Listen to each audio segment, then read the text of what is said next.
Hi, I'm Jenna Sparrow, and we have with us today Mike Masilotti.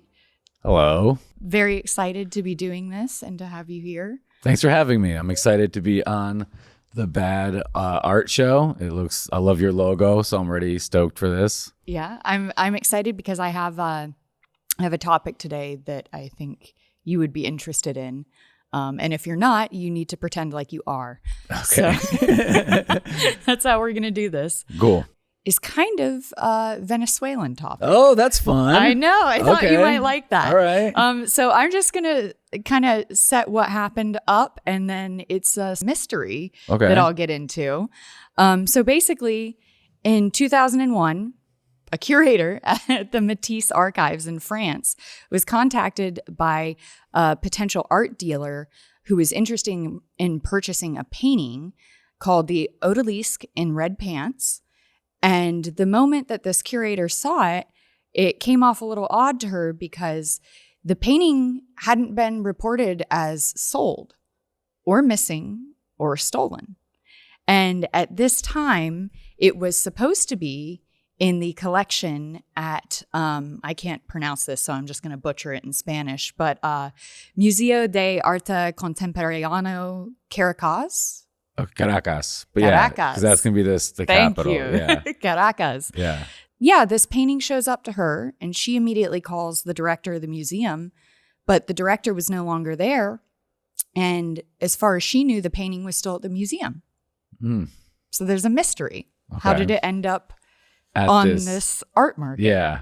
So we're going to have to get a little bit into Venezuela, which you may be familiar with. And I'm going to dance around all the politics of it the best that I can. Cool.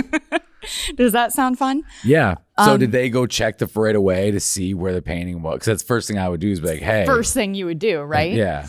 Is go check that. To answer your question straight up, no. Okay. Not what happened at all. Okay. Yeah. So were you born in Venezuela or were you born here? The reason, obviously. My brother and sister were born there. I was born here. You were born here. Okay, Yeah. perfect. Yeah, well, they didn't do that, and I'm going to go into why. But first, I'm going to start with Matisse, who I brought a couple of books about him. But those of you watching who are not familiar with him, it's Henri Matisse, and he's a French artist. He's part of the avant-garde movement, so kind of a newer, abstracted version, bright colors, bright textures. He was a contemporary of Picasso. Oh, So very cool. That's the time period that we're working in here. And the Odalisque are pretty awesome because they're a whole series that he did of harem women. Okay. So Odalisque is an Ottoman term, and it means basically like a sex slave or a concubine in a harem. Oh, shit. Yeah. So Concubine's a word I got to use. Is that the same thing? Concubine. Yeah, Hell yeah. concubine. Concubine. That's great. Is that... That's good. Use it in what way? Would you like to be my concubine? Yes, I do. It's like, how are we going to do this? That's perfect. Cool. That's perfect. I think Matisse claims that he actually went to Morocco and saw these concubines firsthand and that inspired him to paint these paintings. But they were actually kind of a pretty popular theme in Parisian art at the time because a lot of the people who were buying art at that time were wealthy European men, and this was considered like exotic. And also, I was thinking about this, and this is pre-porn, right? Oh, I mean. This is way pre-porn in any form, really. So. Yeah, so when is it porn? Is it porn the second you climax to it? Well, but this this is what I was thinking when I was writing this too, was like, okay, so there's always been erotic art as long as there's been people drawing, even primitive art, like people are drawing dicks on things. Hieroglyphic. Yeah, for sure. There's cave dicks. I mean, yeah, I think that might be one of the first things anyone's ever drawn is probably dicks and pussies. I think that's yeah. Pussy's a little harder to draw. That's probably the UFOs were probably just pussies. And they're not UFOs. They're just vaginas. They just don't know how to you're draw taking them right. it the wrong way. It's much simpler than that. And tits too. I mean, always. Yeah, tits are always in there. That's true. Even over Christmas, we were in Vegas area, and we went and looked at these primitive cave drawings. Petroglyphs is what they're called. And that was the first thing that my dad noticed when we were up there. He was like, look. But I mean, it's always been a subject that they have. And I think it wasn't considered porn until, and I could be wrong about this, but I think it wasn't considered porn until photography came around. Because before that, it was just like erotic art, and you could jack off to anything you wanted if it was in private, you know? Yeah, I guess you're right. So it's the magazines obviously first. So yeah, I guess was it the porn magazine was the first erotic art? No, there's definitely erotic art before that. Or first pornography. I mean, I think so. In my opinion, that would, because there was even like erotic photography that I wouldn't really consider pornography. But it was like, I think intent. I think a lot of this has to do with intent. You're right. You know? Because some of the pictures are depicting. Yes. What you would be like, oh no, that's porn. But it's like, yeah, but this is artsy. This is, I think you're right. Actually, I'm gonna have to do a whole episode on erotic art. But I think you're right. If it's drawn for the purpose of like having people jack off to it, that still categorizes as porn. I just feel like maybe they got away with it. Yeah. In that way back then. It's like, why else are you drawing these certain things? Yeah. You know. And also the time period that Matisse is doing this in, it was in style, this type of art, so it wasn't considered explicit in any way. So this would have been in people's homes, in museums. It was calm for Parisian art at the time. I'll put it that way. Okay. But she does have her tits out. And actually, I'll show you the painting. Oh, fantastic. So this is Henri Matisse. This is Henri Matisse. It's Henry, but we're trying to be fancy. Yeah, Henri. So this is his painting, the Odalisque in red pants. Okay. A lot of it, I think, is he really just, his style is very textures, bright colors, patterns. And so his whole series on these was kind of just an excuse for him to do what he wanted to do, which was like tits and patterns. That's my take on it. My unprofessional art history take on it. So he's not, when he's painting these are all from memory though, for him. So he went supposedly to Morocco, saw these women. Then when he came back to France, he's like, let me paint what I saw. Yeah. Okay. I would have to ask someone who's a scholar on Matisse, but I think that these were all staged, meaning they're Parisian women that he's having stand in front of him, and then he's painting from live nude models. Okay.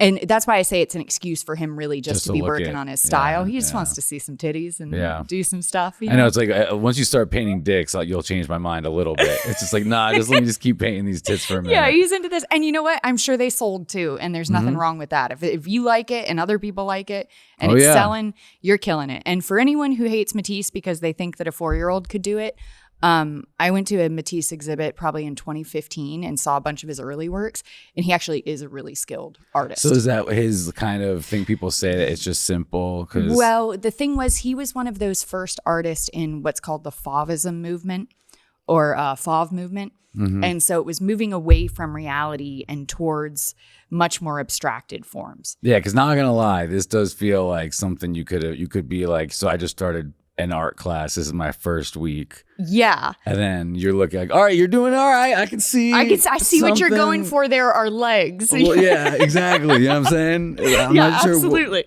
Absolutely. But like the one eyebrow way dark, the lips and also like this. Yeah. You know, so that's what I'm saying. It's like hard for, I mean, like you have to like look back and be like, oh no, this dude is just kind of like, that's the other thing. Are they just, is this supposed to be amazing? I think what it's supposed to be is an expression. That's the way I take it. Because he's coming after the other movements that are kind of whittling down towards abstraction, and then this is where they really go full abstraction. Okay. So again, it's like you need to know the rules before you break them, kind of thing. I'm a huge advocate for that. And sometimes other artists get mad at me about that because they're like, anyone can be an artist. And I agree, anyone can be creative and do art. But I do think when it comes to this type of art, you should master before you go free. Yeah. That's always my opinion. I mean, I had to do hours and hours of still lives in school to be able to get really precise with it and then be abstract. Yeah. Because honestly, abstraction's better if you have a foundation of skill first, in my opinion. And art is a skill. It's something you can learn. It's one of the few things where it's like some people are naturally talented, but you can just learn how to paint or draw. So that's part of it. So when was he, so when you said he was like under Picasso? Like, did Picasso teach him, or did he just go? So he's not under Picasso. He's a contemporary. So he's kind of a rival of Picasso in the same market, in the same region at the same time. Gotcha. Okay. They were friends, as far as I understand. But yeah, I think that they have slightly different styles. He's Fauve and Picasso's Cubism. But that's wild. Yeah, same time periods. And was Picasso the Picasso we know now then, or was he one of the artists that didn't really get his name until after he, years after? No, he was a superstar when he was alive. He's one of, I don't want to say the first, but he was one of the big superstars of modern art while he was living. Cool. Okay. Which I'll have to do an episode on Picasso because it kind of seems like he was a bit of a monster as a human being. Oh, really? Yeah. From what I've read, I don't want to slander the guy's name, but I think that that's 100% just because of the fame. He's famous while he was alive, and a lot of artists are not. A lot of artists die and then become famous. Matisse was also famous while he was alive. Oh, okay. All right. He just seemed a little more chill about it, I guess. Yeah, he just handled the fame better. Yeah, a little bit better. And again, I don't know the guys. I could be totally off on that, but who knows? That's cool. All right. So that's a little bit about the painting that this woman all of a sudden found on the international art market. So this is the one that she found. This is the painting she's actually looking at in front of her and going, oh shit, this is like a Matisse. Oh, no way. Yeah. And then calling around and being like, isn't this supposed to be in the National Museum in Venezuela? In what's the city called? Caracas. Caracas. That's way more fun to say than the way I said it. I'm going to do a short background on Venezuela, and you can correct me, but I just kind of want to paint a picture of what created the art world in Venezuela and how this French masterpiece got there. Yeah. So basically, it's my understanding in the 1940s through the 1960s, there was a huge influx in their economy and also in European immigrants coming to that region because their economy was killing it. They had the highest GDP per capita in the world and the highest pay range for the entire region, which I think led for a lot of the elites and the government there to think that they should be the cultural leaders in Latin America, which makes sense. They have the money. They're going to bring all the culture and kind of bring Latin America to the stage, I guess, right? When I was doing research about this whole art thing it seemed that it wasn't a natural progression, that they kind of pushed it, the modernity thing, really hard. Like they changed the curriculum in schools overnight, and they started importing art and all sorts of cultural things from other parts of the world that they considered to be, I guess, higher on the cultural scale. So they're creating their own Latin American mixed with European and American style, I guess, is what I got out of that. So they had a little museum there, but it was a fine arts museum. So it was all classical works. So they wanted a modern museum. So then they brought in works like this, which at the time were still not brand new. I mean, this painting was from 1925 and they bought it in 1981, I believe. So do they just buy it from just in how do these museums get them from other art sellers? Yeah. Yeah. So this painting in particular was bought in a gallery in New York City. And the interesting background about this is this museum that I've been mentioning in Caracas. Did I nail it? Okay. Nailed it. It was kind of founded by this woman who was an elite in Venezuela. She was a TV journalist along with her husband, and she's actually Jewish Romanian descent. Her name is Sophia Imber, and she's really important to this story, so I have to say her name. But she was one of the leading people in Venezuela pushing for all this modern culture stuff. So they built this huge housing complex there in the 1970s, and it had sculpture parks and all of this sort of stuff. And in it, she was like, I'm going to create an art museum in here. And so she got funding from a bunch of different elites who gave her money and also the government at the time to start this museum. So that's what paid for this. Okay, cool. So this is the modern museum that they're building, and that's why they bought this, or they're trying to buy this painting. Yes, correct. So she goes to Paris at first, and she comes back with, I made a list of it here, Duchamp, Kandinsky, Chagall, Picasso, Mondrian, Miro, Freud, Warhol. And then she goes to New York and buys this Matisse. So it was originally purchased for, let's see, $480,000. And that's in the 80s? This is in 1981. So what is it, like 1.5 or something? 1. It's a lot. Yeah. I don't know what the conversion is, but it's a lot. Yeah. And that's US dollars at the time too. Damn. Okay. So this is a purchase. Yeah. Venezuela spent some money on this painting. Yeah. Wow. It is the only, let me see if I remember this correctly. I think it's the only Matisse in Venezuela in a public collection, like a museum. And it's the only Odalisque by Matisse in all of South America, in all of Latin America. So if you're thinking about this as like you're an up-and-coming Venezuelan art student and you want to go in person, see these master paintings, you're going to, you got to go to this museum to see it. It's the only one in that whole area. So it really was kind of like an asset for the region, I guess, right? Yeah, because it would definitely get more people there. It's like a hub. It makes it a little bit of an art hub. You know what Exactly. I mean? Exactly. Okay. So it's pretty important in that sense. So then slightly after this happens, there's an oil crash in the international market. Mm. After that, there's riots in the streets called Caracazo. Mm-hmm. Have you ever heard of that? Did your mom ever mention that? No, but I know it's like that's right when the government, everything started switching sides and stuff was like, because from what I knew, my parents left in the 80s and they left right before, like it was still all great down there. And then when they got to the States, it's like not even within 5 years, it just started all turning. And it was a lot of... Wait, what year are you born? What year did they come here? So I was born in 86. So I think they came here. My sister was born in 85. She was born here too. So I'd say 82 or 83. My family came here. Oh shit, they missed all the fun. Yeah, that's what I mean. It was right before. Because when my family came here, all the relatives were like, what are you guys doing? It's a utopia here. Nobody would leave. So we were the only ones that left. So that's crazy. Yeah, so looking back, we're like, everyone else left now.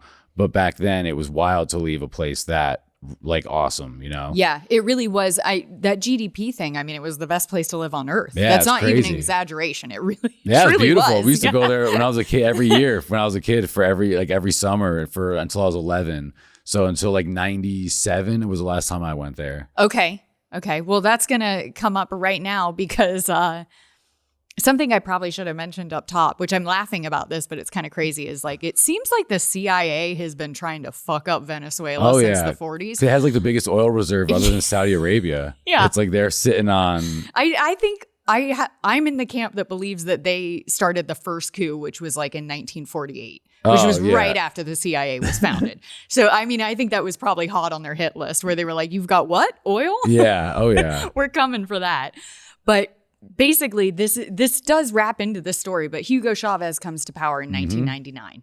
And he first tried a coup in 92 and it didn't work, but the people saw him and they were like, he's one of the people. Yeah, because he wanted to democratize oil, I believe. So they were going to make it for the government, like the government owns it all. They did. They ended up doing it, nationalizing the oil. Exactly. Yeah, nationalizing the oil. Sorry. And then once they did that, everyone voted a guy in power that wanted to do that because he said everything was going to be better for the country.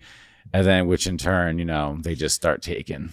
Yeah. And they didn't get better. So it seems like I did like 3 days of research because it turns out I didn't know anything about Venezuela. So I went That's a beautiful real country. deep into it. And it turns out that like they made some really smart moves and then a couple of fatal moves. And one of them was the nationalized oil in itself isn't a problem. But when you have socialism everywhere else that's dependent on the price of that oil, if that oil drops, everything drops. Yep. Which seems to be exactly what happened after Chavez. But one of the big things that Hugo Chavez did is he pushed for a cultural revolution against anything that he considered colonial, European, American, or elite. And I don't know if you heard the whole first part of this where I was describing Matisse. Yeah.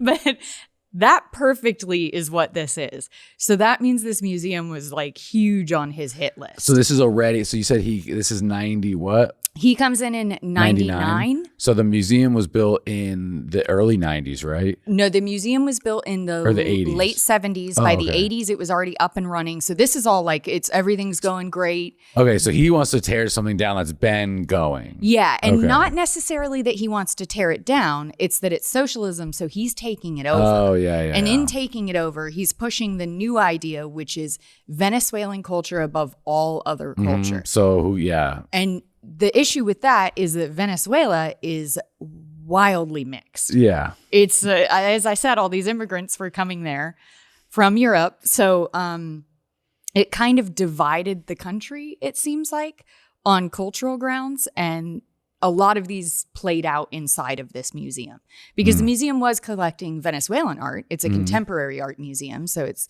collecting the art of that time and also has these works from Europe and America and all these other artists whose names we might be more familiar with just because we live here.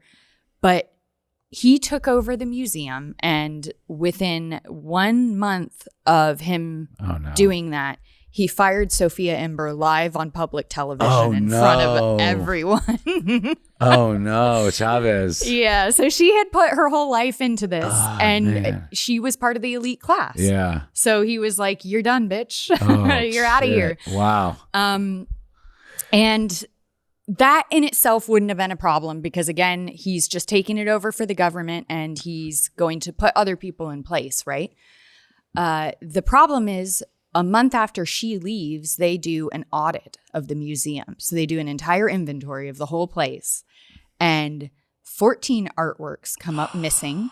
And almost 200 come up uncatalogued, meaning they're like found in collections or they've moved somewhere. Whoa. That means that there's like no tracking going on. Usually there's a person called a registrar who keeps a file database, basically. Usually a physical database, and nowadays also a digital one of where everything is. So these are like extremely, extremely high value paintings. We're talking millions of dollars in paintings, sculptures. There's a whole sculpture park in this place. Man. And this place is called Central Park, where the museum is. Okay. And it was like the height of modern technology at the time, this whole building facility was. And this Matisse is one of the paintings that was missing? It's one of the 14 that's missing. So again, this is a couple of months after Hugo Chavez takes office, right? So we're talking late 1990s. So is that just showing corruption within kind of that, right? Because how are these paintings going to just... Well, this is... Okay, so a lot of the stuff I was using for this, I was using... stuff that had been translated from Spanish. Gotcha. So I'm trying to piece together all the different time periods. There are English articles about this as well that I read, but it seems that either corruption was already creeping in when the elites had control of the museum, which is under Ember, her control, or that the moment the national government took over, people just kind of... They use the mass chaos as a way to steal stuff and hide stuff, and then tried to make it seem like it was the person before because no audit had been done. And they're like, see, look, now everything's missing.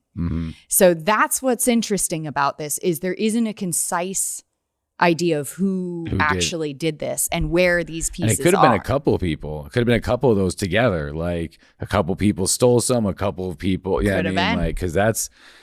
I mean, shit, dude, that you got 1 or 2 paintings on your way out. Like, all right, guys, and you sell though, you're good. You're like, good for life. Crazy. That's what's wild about that too. And so I've worked in art institutions for a long time, and the found in collection thing is not that crazy because sometimes things get moved for conservation or something, and it's like you'll be like, oh, I'm pretty sure it was on this wall in this gallery or in What does storage. Found in collection mean? It's in storage? Yeah, in storage. If you find something in storage and you can see the item number on it, but it's in the database not supposed to be where you found it, that means that someone moved it and didn't update the database. But it's still found in it's still there. Yes. Gotcha. Okay, so that's annoying, but it's not terrible. It's not terrible. It means someone's slacking, whoever moved it. But it's physically there. But it's not terrible. Yeah, because it's physically okay. Now, the 14 works that are missing... That's not good. Yeah. That's like real not good. Do they know which works they were? Because they weren't really documented. Yes. Yeah. They know because there's a database. So they're saying, okay, we have, they're called accession numbers, the numbers that are on them. So we have this number supposed to be here and it's not. And also we did a whole inventory of everything and it didn't pop up anywhere else. So all right, it's kind of gone. Yeah. Or at least it's gone for the moment. Maybe we sent it to conservation in another country and we didn't properly document that. Yeah. You know, things like that I don't even know. Oof. That's a real big fuck. Yeah. That's brutal. I mean, that's bad. But so basically that's what happened. That's how it started, I guess I should say. The crazy thing about everything that we just said is none of that was made public. Because remember, the government has the museum. So they don't want people to know that because the news would hit after they took over. And say that they did it or it becomes the blame game and it looks bad. Yeah. It looks bad on everyone all around. So they pretended they had them all? They just didn't say anything to anyone. And I'm sure they fired anyone who tried. So that's where we're at on that. So initially this painting shows up in France, as I said, right? Yeah. That was in 2001 that happened. Okay. So that's only a year, 2 years later-ish. Yeah. A year and a half, 2 years later, it shows up in France. And they're like, what's going on here? It's supposed to be at the museum. So then it's kind of just brushed off like, well, maybe that's a fake, right? Because it's at the museum. Yeah. You know? And then in December, self-identified, it kept saying that, which I think is really interesting. A self-identified Venezuelan National Guard colonel tries to sell the painting to a Miami art dealer. Oh, wow. So there's a lot of red flags when I read that. I was like, okay. So the fact that it's a colonel from Venezuela means that's legit. Yeah. And he stole that thing. Yeah. Or that's some sort of CIA thing undercover because self-identified. Why do you have to clarify that it's self-identified? I don't know. It's definitely strange. Yeah. But what's crazier about that is this Venezuelan guy that lived in Miami owned an art gallery and found out and freaked out that he had that he had this national treasure from Venezuela because he knows the painting. He's an art dealer. Yeah. So he's like, that's our painting. That's like our Matisse. That's Venezuela's Matisse. What the fuck? Yeah. Right? So, but he bought it. He didn't buy it. Okay. He immediately starts contacting the museum and being like, I think this is legitimate. Your painting is being offered for sale. And the museum's like, no, that's a fake. We have it. Yeah, they told him that we have the painting. That's a fake. No way. Yes. This gets so much crazier. So this guy's like an art hero, by the way. This Venezuelan guy. That guy's a hero in this story. Because he tells everyone that he's got the Matisse. That he didn't buy it, but he's saying someone has it and they're trying to sell it and we need to like sound the alarm, right? Oh my God. This forces the museum to admit it's missing. But they don't want to admit it. They don't want to admit it. Because it's been on display this whole time. So they've been telling people it's been on. Well, it's not, but it's not there. There's a forgery there. No. Yes. They put up a forgery? There is a forgery that's been on display in this museum the entire time. And how did they not know? Here we go. Wait, did they do it on purpose? Did they not know? Someone Venezuelan painted that. How did they not know? Because here's the thing. It is an awful forgery. The colors are completely wrong. The vase is a different color in the foreground. Oh my God. It is so bad. It looks like a dollar store version of the original painting. I mean, it's not even the same medium. One of them's an oil painting, the original. That one's an acrylic. It's not the same medium. It's so bad. So if you say your 4-year-old can do this, a full-grown adult couldn't even do it. I mean, so they literally had someone forge it, right? So, they had to have. I don't know whether or not they is a strong term, but what I call bullshit on is they said they have been unknowingly showing a forgery. And I call bullshit on that because even if you're not an art person and you work at a museum, say you're a security guard, everyone there has like a favorite painting, even if they don't really care about art. It's like, oh, I like this one. It's got tits, you know? And somebody would have said, this ain't it. You would notice. You would notice the only Matisse that's there. The reason you guys are going probably to the whole section of the museum is to see this painting. To see this famous painting. But did anybody say anything? No one said anything. Or if they did, they got sacked. As far as I can see, no one said anything. So how long was it on display for? That's what's great about this story. Oh my God. So there's no concise answer to how the painting was actually stolen. They've never fully answered that. Venezuela is just hoping no one talks about this, is the real deal of what's going on here. Somewhere in between 1997 and 2001, it showed up on the international art market. And a scholar on this thinks it happened in between 1999 and 2000 because that's when it was moved for flooding. This park that this modern park that they put this museum in is completely falling apart because the government's not spending money on it. So air conditioners are broken. There's garbage in the hallways. There's leaks in the building. The elevators don't work. It's just it's a mess. It's a fucking wreck. So they moved this painting and somehow it goes missing. So they think that it was obviously when they were moving everything, that's got to be the time. That's got to be the time that it happened, is what they think. Yeah. So that happens in, let's say, 97, if she's right on that. Yeah. It shows up in this market in 2002, and this Miami Venezuelan guy is like, that's the real thing until they admit it. So now it's been a couple of years they've been showing that forgery and pretending like it's not a forgery, even though all the curators know it's a forgery. So then in September of 2012, which is a full 10 years later. So they still have the forgery up. A full 10 years later, some FBI agents go into a fancy hotel in Miami to meet some quote unquote art dealers, who's a Cuban national and a Mexican national that are fronting as art dealers to sell this painting. They're offering a Matisse for $740,000. Wow. In 2012. Remember in 81, it was worth 480. So the painting is worth $3 million. Just to give you an idea. They were offering a huge discount for, hey, this painting's hot. We got to get rid of it. Yeah. Immediately, right? And the cops knew that they were going to get the FBI was doing a sting. The moment they pulled out the painting, they pulled out the badges. And how big they were is like, this you're painting? under arrest. That's a good question. I didn't look that up, but I'm going to guess it's not huge. Okay, yeah, because I know a lot of them. It's not big enough to like fit in a jacket. Okay. It's bigger than that for sure. So as far as stealing it, this is the other thing. The building isn't kept up. It's owned by the government. The government's kind of floundering. There probably is not proper security cameras and anything like that. Or the security's part of it. Well, yeah. You know? So that happens. In the trial, so the guy gets arrested. The guy and the girl get arrested. Okay, it's a couple. Okay. It's a couple.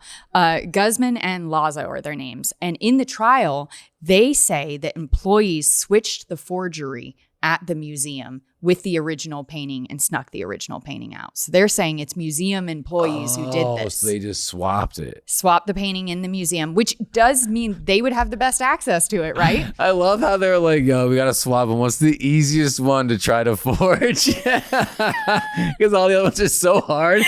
It's like, yo, it's too technical. That Matisse, I think I could get that. I think I could do that. I bet when they showed him the painting, they were like, the vase was supposed to be blue. And they were like, nah, no one will know. Yeah, that's so funny. Oh my God. Who cares? Anyways, so they seize it. America FBI agents do. And then they have it. So Venezuela's like, oh, we want it back. Yeah. America doesn't want to give it to them because they're like, you guys cannot take care of this, right? You don't have the capacity to take care of this. You guys don't deserve this painting. Yeah, which, in all honesty, America has no right to do that. So it's not their fucking painting. That's so funny. So, this is the funniest thing about, like, I guess the art world at large is people protested in Venezuela. Topless women in red pants protested in front of the museum that they wanted their painting back. Hell yeah, Venezuela. Hell yeah. More titties to the story. The most Miss Universes more than any other Is that country. true? Mm-hmm. Oh, I love that. I didn't even know that. I'm almost, if not, it's like top second, but I think it is the top one. Oh, fuck yeah, Venezuela. When I was a kid, that was like what every year we watched the Miss Universe was like a big deal. Okay, so that makes sense to me because, again, it's such a melting pot. Like, of course, there's really beautiful people in Venezuela. It's like everyone, they mixed them all together. It's the spot. Basically, this is what happened. They sent it back. The collection at large is... So they did send it back to Venezuela. Oh, they had to. It's not their fucking painting. Yeah, America, you have no right to... I mean, yeah, sure, it's in danger. But so here's a question, though, is who... they have this painting worth a ton of money, and then Venezuela just gets it back for free. Like this, Jesus. We hand it back to him, which we have to do. Yeah. The whole collection of the museum, which is still housed in this building, this derelict building that's falling apart. Central Park. In 1991, it was supposedly the entire collection worth $61 million. Oh, wow. Some of the things in the museum have now skyrocketed in price just because of different artists, their value goes up and down. Some of them are worth like 30 times more. Oh, so shit. This collection is worth hundreds of millions of dollars. And it's just not taken care of? The ACs are broken. Ugh. They're having temperature control problems. I don't think the security systems are good. In 2020, Venezuelan police detained the head of security and a curator for participating in 2 more works of art being heisted that were so the actual curator. This is 3 years ago. This is 3 years ago. Oh my God. So they heisted a couple of Venezuelan works of art that were worth a lot of money. And then the museum closed for 2 years for repairs because it's completely falling apart. And it reopened in 2022. So it is officially reopened. You can go and see the real Matisse. They have it. You can actually go see that. You can actually go see it. They have it up next to the forgery. No, they're next to each other in the museum, or at least that cool. was the exhibit right when it opened. I'm not sure if it's changed since then. That's a lot of people are furious about that because they think that it legitimizes the forgery that they tried to pass off for 12 years. Wow. 12 years is so long. That's crazy. Especially when it's like a prized possession that you guys have and it's fake and you know it's fake. Just like, shut the fuck up. That's crazy. Shut the fuck up. That is the Matisse. That's so dope. Well, they got it now. So this has been the very fun story of Odalisque in red pants. Odalisque in red pants. Very cool. Well, Henri Matisse, you have a very fun story. And he was obviously... what year did he die, roughly? It's in bad health towards the end of his life because I remember he was bedridden. I might have to look it up what year he actually died. So his painting was 1925. Yeah, because I was wondering if any of these guys got to see how crazy, like any craziness surrounding their paintings. Or he died in 1954. Oh, okay. He was popular. Even when he was alive, he was a very popular artist. Well, very cool. Yeah, so... He didn't get to see the heist, thank God. I know. Man, dude, he would probably be rolling over in his grave when they're putting up the fake one. He's just like, oh my God. Yeah. He's like, I said abstract, not shitty. Yeah, that's crazy that an actual museum posted like a fake picture or painting just because they were like, no, this is it. Do you think that at any point they believed that it was it? I think some people probably didn't notice. You know what I mean? Like if you're a curator of a very specific type of art and this isn't your forte, and you're new to the museum. Yeah, you don't know. Maybe it's been in conservation or in collections and they pull it back out for the new exhibit and you probably just go, yeah, sure, that's it. Yeah. You're not that you have nothing familiar. to compare it to. Exactly. That's what I mean. Like, I'm sure some people were like that. But like I said, some of the people who had worked there for, a few years, there's no way no one noticed. That's so good. Yeah, you're right. And especially if it's the only piece by Matisse, it's like everyone's going to go look at it and talk about it. And enough people, I mean, man, if there was social media back, that shit wouldn't have lasted a day. You know what I'm saying? What's interesting is Venezuela has free press. And so I'm surprised that this hasn't made more waves. Well, yeah, free press. There is one. Yeah. Good luck saying There is one journalist there. She wrote an entire book about it. And I wish I could have read the book because this would have been a better episode had I read it, but it's in Spanish. So can't do that. I shouldn't say I can't do that. I can't learn an entire language just to read one book. That one book. I took French in school and I'm terrible at that. So I can't.